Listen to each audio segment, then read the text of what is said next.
దేవుని బిడ్డలారా సమస్త జనుల కంటే హెచ్చుగా దీవించాడు. ఆమేన్. పాటించదు, పూర్తిగా చదువు. 30 వచ్చాడు. అక్కడ అతనిని ఆశీర్వదించను. యాకోబు నేను ముఖాముఖిగా దేవుని చూచి తిని అయినను నా ప్రాణము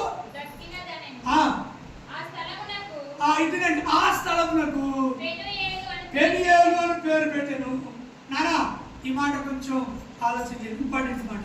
ఇప్పుడు చదువు.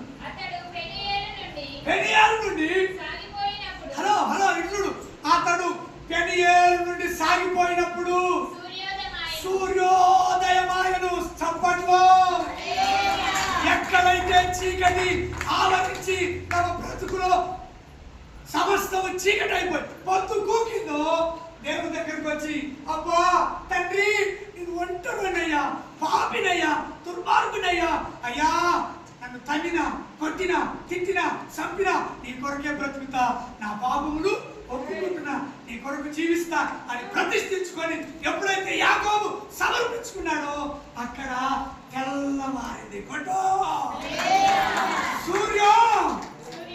సూర్యోదయమాయను, తెల్లవారింది.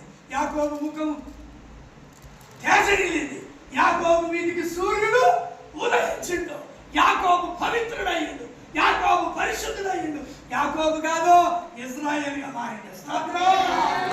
యాకోబు జీవితాన్ని ప్రభు దేవుని బిడ్డలారా క్షేమదాయకంలో తీసుకుని వచ్చాడు. ఇవన్నీ జరగాలంటే యాకోబు వలె దేవుని బిడ్డలారా యొప్పోకు రేవు దగ్గర ప్రభువుకు ప్రతిష్ఠించుకున్నట్లు, పెనుగులాడినట్లు